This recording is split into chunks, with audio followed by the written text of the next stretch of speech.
Welcome to all of you Dakshansh education के online platform पर मैं रजनी पाटनी आप सभी का वेलकम करती हूँ। आज हम डिस्कस करने वाले हैं क्या सीबीएसई का सैंपल पेपर सेक्शन सी और डी, और इस प्रकार हमारा कंप्लीट हो जाएगा सीबीएसई का सैंपल पेपर पूरा कंप्लीट विद फुल एक्सप्लेनेशन। कहां पर मिला ये सब आपको? दक्षांश एजुकेशन के ऑनलाइन प्लेटफॉर्म पर। तो चलते हैं हम बिना किसी देर किए, तो हम हमारे टारगेट की ओर चलते हैं। सेक्शन सी, इसमें आपको क्या मिलने वाला है? 2 केस मिलेंगे आपको, 2 केस दिए जाएंगे जिसमें टोटल आपको क्वेश्चन मिलने वाले हैं 12 और आपको अटेम्प्ट करने हैं ओनली 10 क्वेश्चंस। कितने? 10 क्वेश्चन आपको अटेम्प्ट करने हैं। अब हम हमारा सोर्स देखते हैं क्या मिला है हमें। तो हमें मिला है James fairy tales is a familiar name in Germany. ये एक फैमिलियर नेम था जर्मनी में। और द ब्रदर्स कौन थे? Jacob and Wilhelm were born in the German, जो कि कहाँ पर जन्म लेते हैं? जर्मन में जन्म लेते हैं। और फिर क्या करते हैं? वो दोनों ही किसकी पढ़ाई करते हैं? लॉ की स्टडी करते हैं। और दे सून डेवलप इंटरेस्ट, उनका जल्दी ही इंटरेस्ट डेवलप हो जाता है किसमें? कलेक्टिंग फोकटेल्स, फोकटेल्स को कलेक्ट करने में उनका इंटरेस्ट डेवलप होता है। फिर दे स्पेंड 6 इयर्स, इसके लिए वो क्या करते हैं? 6 साल ट्रेवलिंग करते हैं। कहाँ? विलेज टू विलेज, और talking to people and writing down fairy tales. तो फिर वो क्या करते हैं? फेरी टेल्स को लिखना शुरू कर देते हैं, which were handed down through the generations, जो कि क्या होती है? जनरेशन टू जनरेशन ट्रांसफर्ड होती है फेरी टेल्स। फेरी टेल्स ऐसी कहानियां होती हैं, फोकटेल्स ऐसी कहानियां होती हैं जो कि काल्पनिक होती है, इमेजिनेशन में लिखी जाती हैं, जिनका रियलिटी में कुछ भी नहीं होता है, वो फोकटेल्स होती हैं। और धीरे धीरे ये क्या होती है? जनरेशन टू जनरेशन लोगों में पास हो जाती हैं। दैट मीन एक जनरेशन में आपने मुझे कहानी सुनाई तो आपने अपने बच्चे को सुनाई, फिर ये कहानी किसी और के पास चली गई, तो ऐसे जनरेशन टू जनरेशन क्या होती है? आगे बढ़ती जाती हैं फोकटेल्स। अब है these were popular both among children and adults, जो कि इनकी फोकटेल्स थी किनके बीच में मशहूर हो गई थी? चिल्ड्रन के बीच में और एडल्ट्स के बीच में। 1812 उन्होंने क्या किया? Publish their first collection of tales. उन्होंने 1812 में अपना कलेक्शन पहला पब्लिश कर दिया था। फिर उन्होंने क्या किया? तो एक्टिव इन लिबरल पॉलिटिक्स, फिर वो एक्टिव हो गए लिबरल पॉलिटिक्स में। Specially movement of freedom of the press, जो कि किसका फ्रीडम ऑफ मूवमेंट था? प्रेस को फ्री करने के लिए उन्होंने मूवमेंट चल रहा था, उसमें ये क्या करते हैं? पार्टिसिपेट करना शुरू कर देते हैं। ये क्या था? इसमें क्या था कि राजा जहां वहां का जो किंग था, उन्होंने प्रेस पर क्या कर दिया था? कंट्रोल रख रखा था। तो इन्होंने उस प्रेस को फ्री करने के लिए कि प्रेस जो चाहे वो लिख सकती है, उस मूवमेंट में इन्होंने पार्टिसिपेट किया दोनों ने। फिर इन्होंने बहुत टाइम बाद में उन्होंने एक पब्लिश की 33 वॉल्यूम्स की डिक्शनरी, जो किस लैंग्वेज से रिलेटेड थी? जर्मन लैंग्वेज से। और आपको पता होना चाहिए डिक्शनरी एक लैंग्वेज में बहुत इंपॉर्टेंट पार्ट प्ले करती है। क्यों? क्योंकि आपको अच्छे से पता होना चाहिए कि भाई आप अपनी लैंग्वेज को किससे समझ सकते हैं? डिक्शनरी के थ्रू ही। तो इन्होंने एक डिक्शनरी पब्लिश की थी जो कि किससे थी? जर्मन लैंग्वेज से। और फिर उन्होंने क्या किया? French dominations German culture and believed that folktales they had collected their expressions. और उन्होंने क्या किया कि जो फ्रेंच डोमिनेशंस था उनको अबोज करने के लिए, अब्यूज करने के लिए उन्होंने क्या किया था? इसका यूज किया था। और of a pure authentic German spirit, और धीरे धीरे इससे क्या डेवलप हुई? एक कह सकते हैं ऑथेंटिक जर्मन स्पिरिट लोगों में डेवलप हुई थी। और फिर इन्होंने क्या किया? Folktales in developing the German languages as a part of the wider effort to oppose, मैंने अभी बताया, अपोज करने के लिए किसको? फ्रेंच डोमिनेशंस को इन्होंने अपोज करने के लिए इसका यूज किया था। A create a national identity German. और इनकी जो ये डिक्शनरी थी, इससे क्या? फोकटेल्स से क्या हुआ? लोगों में एक नेशनल आइडेंटिटी डेवलप हुई। किन लोगों में? जर्मन लोगों में। तो क्वेश्चन हमें क्या मिले हैं? देखते हैं हम। हमें ये बताना है कि जो जर्मन जेम्स ब्रदर थे और उन्होंने क्या किया था, जो टेल्स लिखी थी उसमें जो भी कैरेक्टर थे उनको उन्होंने बिना चेंज किए कहानी को क्यों लिखा, इसका एक एप्रोप्रिएट हमें रीजन बताना है। तो ऑप्शन हमें क्या मिले हैं, चेक करते हैं। पहले हमें मिला है ऑप्शन क्या, हमें ऑप्शन मिला है the collection enjoyed wide distribution in Germany. बिल्कुल, उन्होंने वाइड डिस्ट्रीब्यूशन किया था जर्मनी में, तो आंसर हमारा ये है। बाकी ऑप्शन हम चेक करते हैं। बी हमें मिला है it became a model for the collecting of fantasy tale. तो ये फैंटेसी टेल्स नहीं थी, ये कौन सी थी, फोक टेल्स थी, तो ये हो जाता है हमारा ऑप्शन कट। नेक्स्ट हमें मिला है it formed the basis of for the science of the language. क्या ये साइंस लैंग्वेज के लिए थी, नहीं, लिटरेचर अलग चीज होती है और साइंस अलग चीज होती है, तो ये भी ऑप्शन हमारा हो जाता है कट।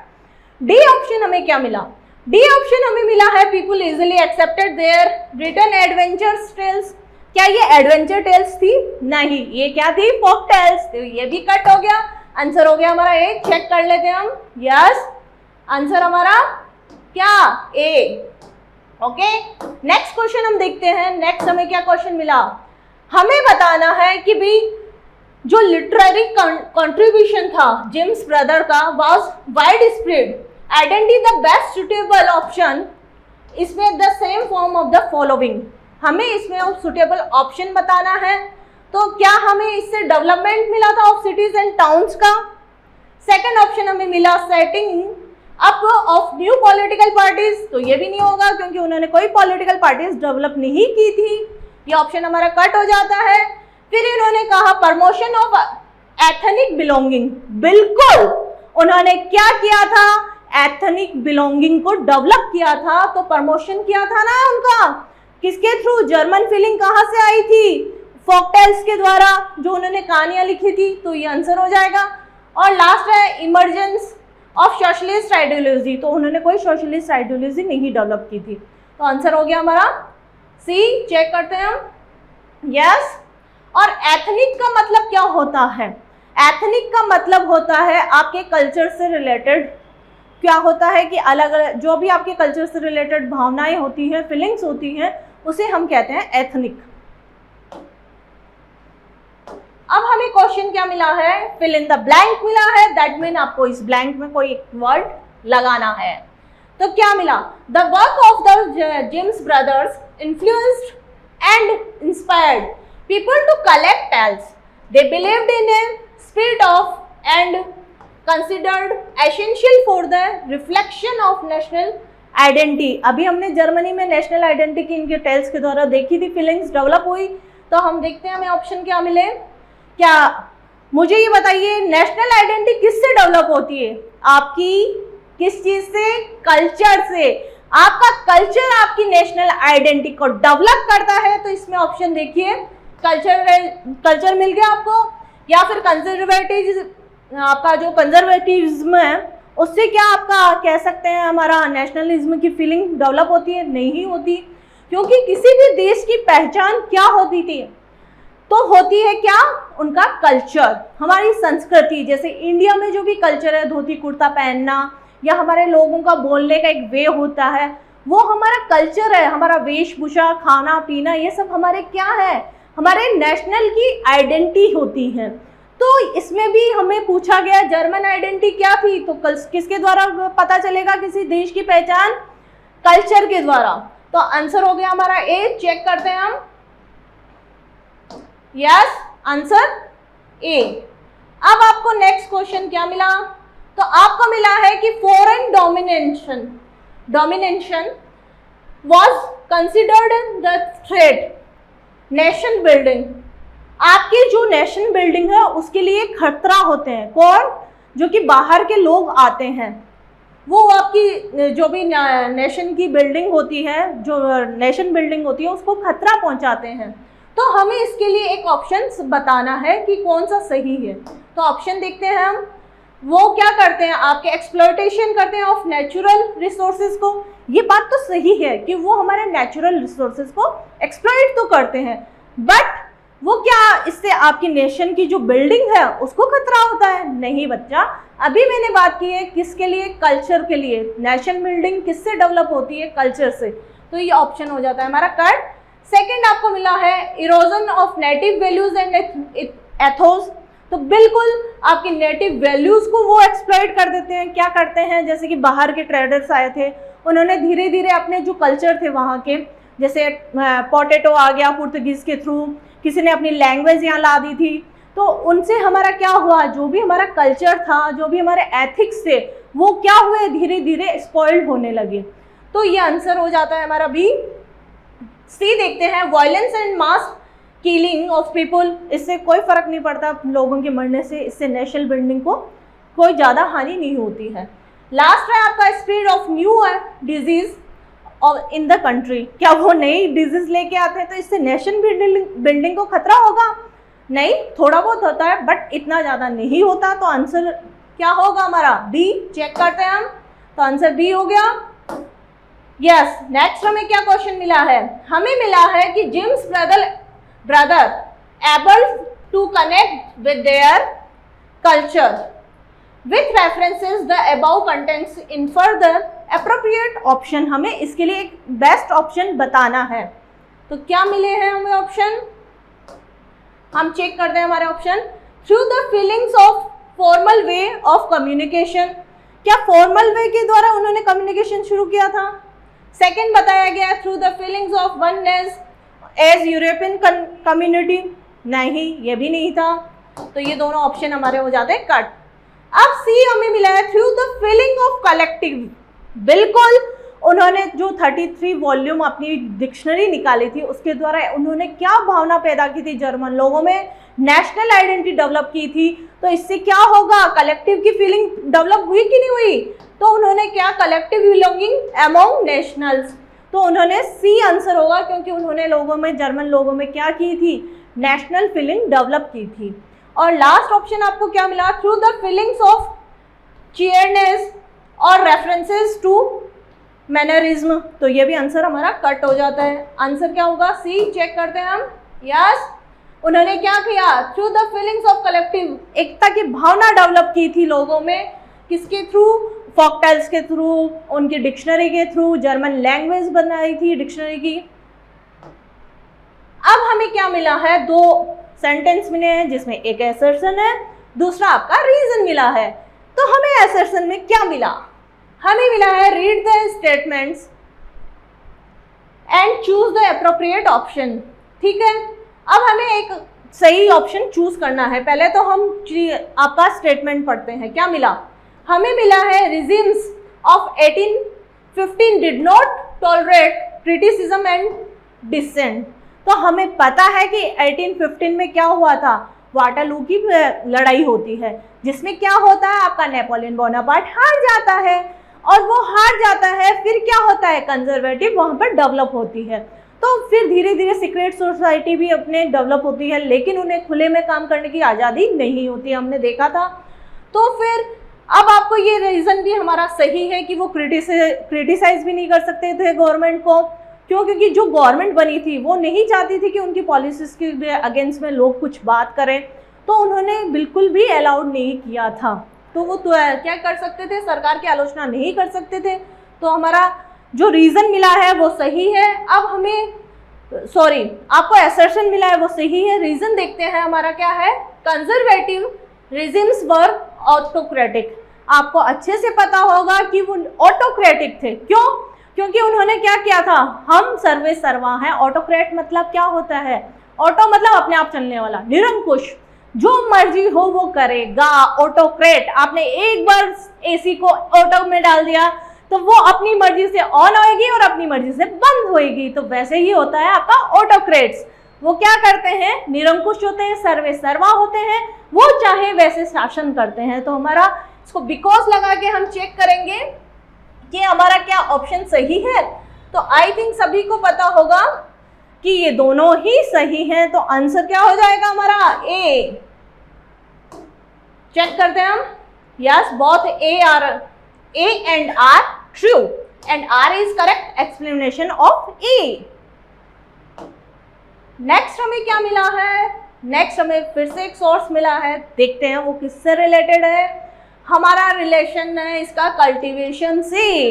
तो ये फूड एंड कल्टीवेशन से चैप्टर से आया है, जो सीबीएसई ने आपकी बुक से हटा दिया है बहुत टाइम पहले, बट फिर भी इस बार सीबीएसई ने अपने सैंपल पेपर में ये पेपर दिया है, ये सोर्स लिया है। तो मेरे ख्याल से सीबीएसई आपको जो पुराने चैप्टर हैं उनसे भी पूछ सकती है, बट ये तरीका गलत है। फिर भी कोई बात नहीं, हम सॉल्व करते हैं कि भाई फूड और कल्टीवेशन में क्या दिया है उन्होंने।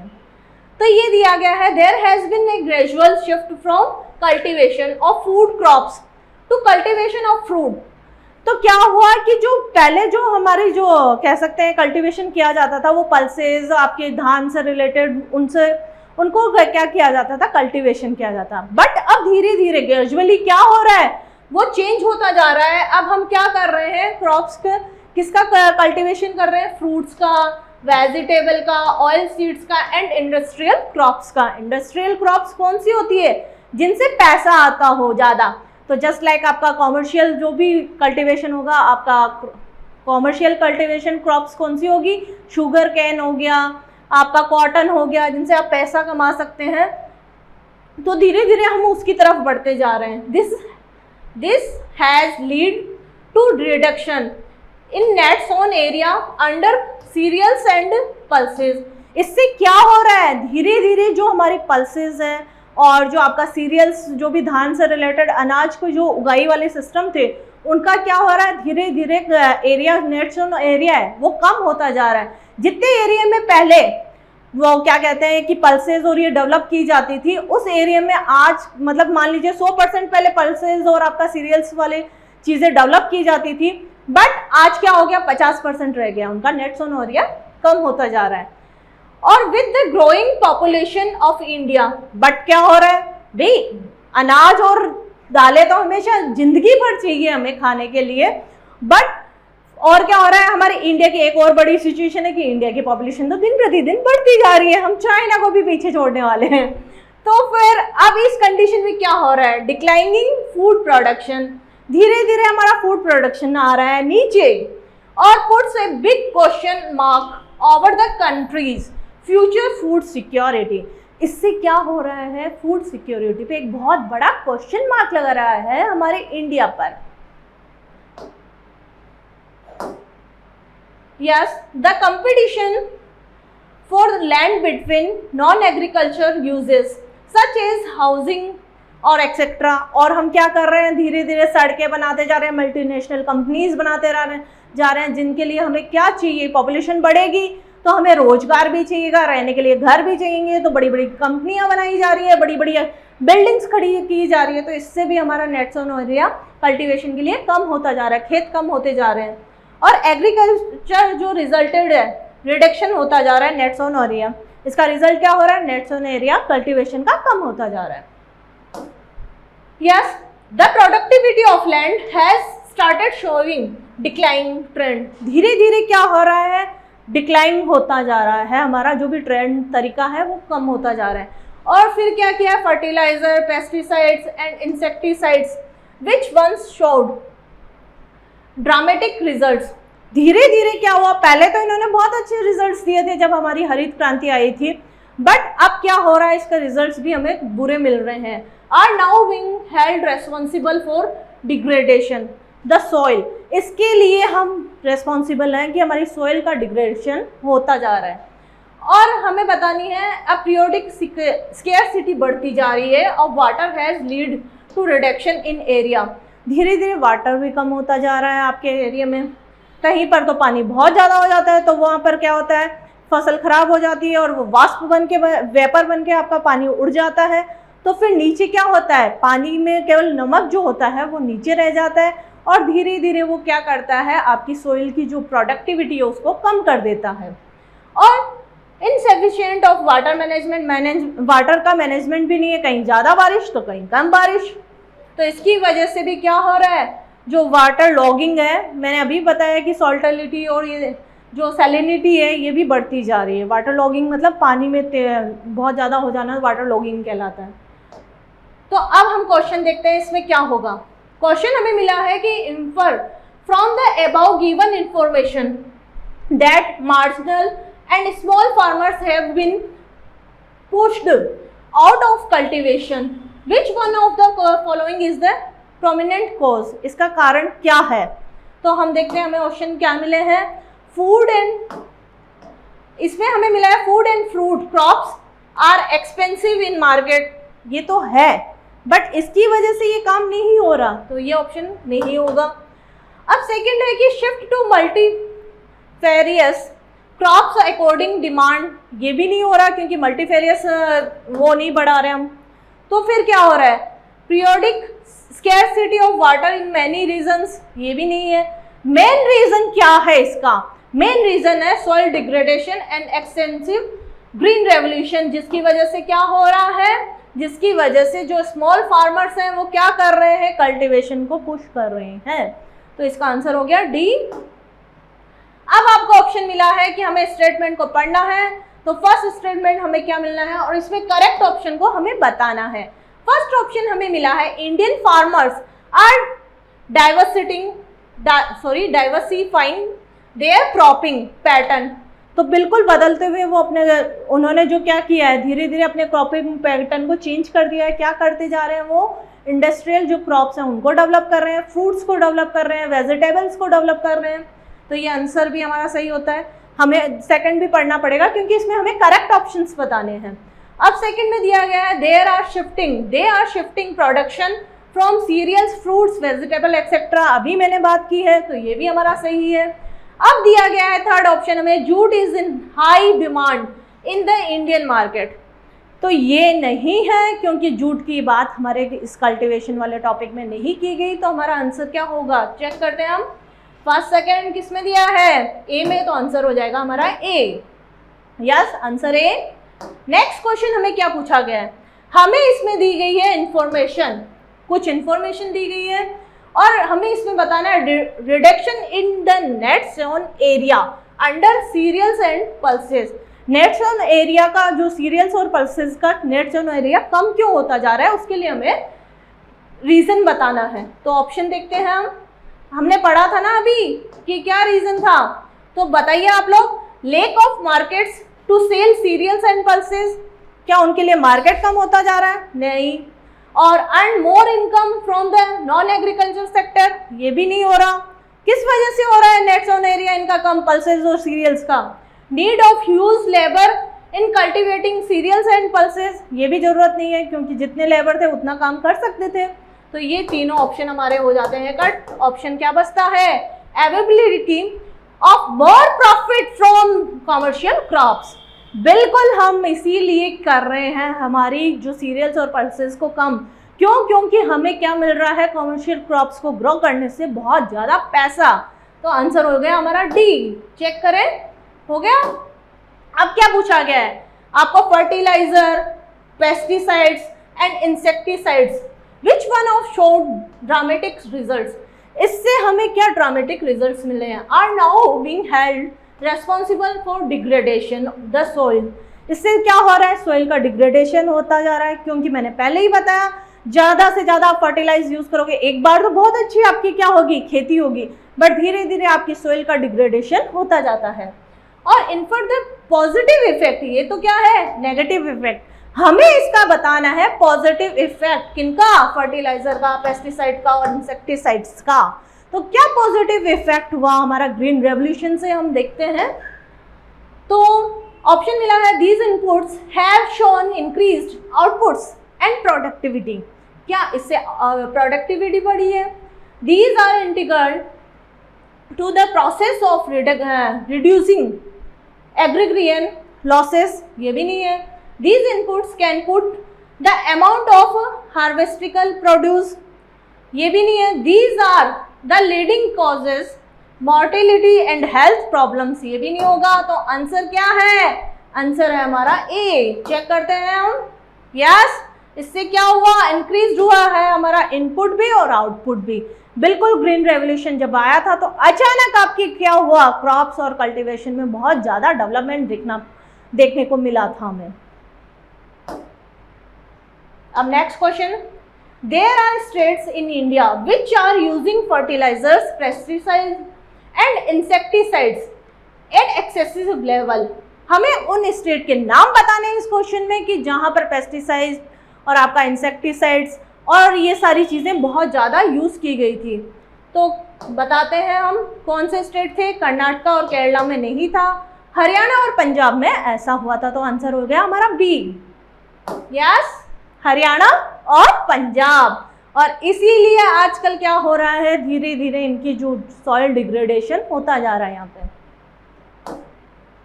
Food production provides the base of for food security and is the ए की determined of food availability. Why is this trend shifting towards industrial crops? क्यों धीरे धीरे ये इंडस्ट्रियल क्रॉप्स की तरफ बढ़ता जा रहा है? इसके लिए हमें एक करेक्ट ऑप्शन चूज करना है। तो हमें बताना है to improve the land use pattern. इससे क्या जो आपका कह सकते हैं लैंड है उसको यूज करने का पैटर्न इम्प्रूव होता जा रहा है। To use intensive farming techniques, वो भी नहीं हो रही है, इससे कोई फार्मर टेक्निक्स जो इम्प्रूव नहीं हो रही है। To improve the fertility of soil, क्या इससे फर्टिलिटी इम्प्रूव हो रही है? नहीं। तो लास्ट क्या हो रहा है, इससे हमें क्या हो रहा है, more income and high earning मिल रही है। जो भी सीरियल्स और पल्सेस को कम करके नेट सोन एरिया उनका किसमें चेंज होता जा रहा है, उनका नेट सोन एरिया धीरे धीरे फ्रूट कॉमर्शियल क्रॉप्स उनको डेवलप करने में यूज किया जा रहा है। तो इससे हमें क्या मिलेगा, बहुत सारा पैसा। और आज सबको पैसा चाहिए, तो वही चीज हमारे इंडिया में होती जा रही है। आंसर हो गया हमारा डी, कंप्लीट होता है सी। अब चलते हैं हमारे सेक्शन नंबर डी की तरफ। क्या क्वेश्चन मिला है हमें, मिलेगा सेक्शन डी में क्या, मैप मिलेगा। मैप से रिलेटेड क्वेश्चन पूछे जाएंगे, कितने, 2। तो देखते हैं हम क्या क्वेश्चन है। तो हमें क्या करना है, आइडेंटिफाई करना है लोकेशन को, जो इंफॉर्मेशन दी गई है स्पेसिफाइड उसको बताना है। तो यस, ये है हमारा इंडिया का मैप, जिसमें आपको ए करके पूछा गया और बी करके पूछा गया है। तो आई थिंक सभी को पता होगा ये क्या है। पहले तो हम ऑप्शन देखते हैं। तो ऑप्शन में हमें क्या मिला है, ऑप्शन में हमें मिला है कि आपका पॉलिटिकल मैप है जिसमें ए लगाया गया है, वो डैम कौन सा है यहाँ पर।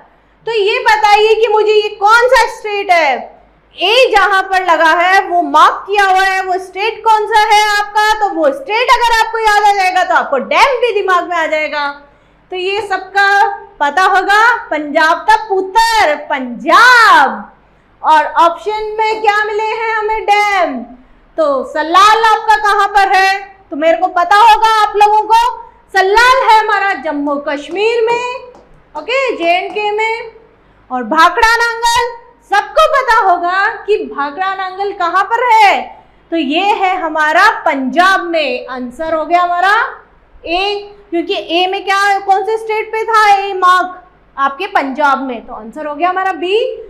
और टिहरी बांध किस पे है, ये यूपी में है। राणा प्रताप आपको अच्छे से पता होगा कहां पर है, ये है हमारा राजस्थान में। क्योंकि अच्छे से हमें पता है कि राजस्थान में कौन थे वीर, महाराणा प्रताप, कहाँ के थे, मेवाड़ के। तो अब आपके पास ऑप्शन देख लीजिए, बी आंसर हो गया। अब आपको बी भी बताना है। बी में पहले हम देखते हैं हमारा क्वेश्चन क्या है। हमें मिला है बी इज ऑल्सो मार्क्ड, हमने देखा भी। और मेजर टी कल्टीवेशन स्टेट, तो कौन से स्टेट में इंडिया के किसका कल्टीवेशन सबसे ज्यादा होता है, टी का कल्टीवेशन कहां पर होता है, उस स्टेट का हमें नाम बताना है। तो हम देखते हैं, ये हमारा बी सेक्शन है और यहाँ पर कौन सा स्टेट है आपको पता होगा। ये जो यूं घूम के बना हुआ है, ये कौन सा स्टेट है जो टी कल्टीवेशन के लिए मेजर है। तो असम, क्या होगा आंसर, असम। चेक करते हैं हम हमारे ऑप्शन, असम, बिहार, पंजाब, गुजरात। तो क्या है आंसर, टी कल्टीवेशन के लिए major Assam. Yes, Assam, B option हो गया क्लियर। अब आपको मिला है किन बच्चों के लिए, जो विजुअली इम्पेयर्ड बच्चे हैं उनके लिए भी कुछ क्वेश्चन है जो हम सॉल्व कर रहे हैं हमारे एज ए नॉलेज के लिए। क्या मिल रहा है हमें क्वेश्चन, हमें मिला है which one of the following principal cereal crop. Cereal crop के लिए कौन सा प्रिंसिपल होता है, तो हमें पता होगा राइस, आपको व्हीट, बाजरा, ज्वार। तो क्या आंसर होगा, राइस। आंसर देखते हैं हम, सीरियल क्रॉप्स में राइस। अब नेक्स्ट क्वेश्चन क्या मिला विजुअल इंपेयर्ड के लिए, मिला है आपको क्या, हमें उस डैम की लोकेशन बतानी है, कौन सा डैम है जो कि उत्तराखंड में है, सॉरी यूपी में नहीं हो गया, वो उत्तराखंड में है, कौन सा है वो, तो वो है हमारा कौन सा, टिहरी। ओके, सलाल हमने देखा अभी जम्मू कश्मीर में है, और भाखड़ा नांगल हमने देखा कहाँ पर, पंजाब में, पंजाब दा पुत्र राणा प्रताप हमने देखा राजस्थान, राजपूतों का गढ़। ये आपका हो गया राजस्थान। बचा कौन सा ऑप्शन, सी, उत्तराखंड में कौन सा है, टिहरी डैम। तो आंसर हम चेक करते हैं, टिहरी डैम। और यहां पर हमारा कंप्लीट होता है क्या, paper full complete, sample paper हमने पूरा कंप्लीट कर लिया है। आई होप आप सभी ने एंजॉय किया होगा। कीप स्टडिंग, पढ़ते रहें, बढ़ते रहें, दक्षांश एजुकेशन के साथ जुड़ते रहें, और ही मजेदार वीडियोस हम आपके लिए लेकर आते रहेंगे। दक्षांश एजुकेशन के यूट्यूब चैनल को आप सब्सक्राइब कर सकते हैं, इंस्टाग्राम पे हमें फॉलो भी कर सकते हैं, और फेसबुक पर भी है हम, और चाहे तो अब हम आ गए हैं गूगल प्ले पे, तो आप दक्षांश एजुकेशन के ऑनलाइन प्लेटफॉर्म को डाउनलोड भी कर सकते हैं गूगल प्ले से। Thank you.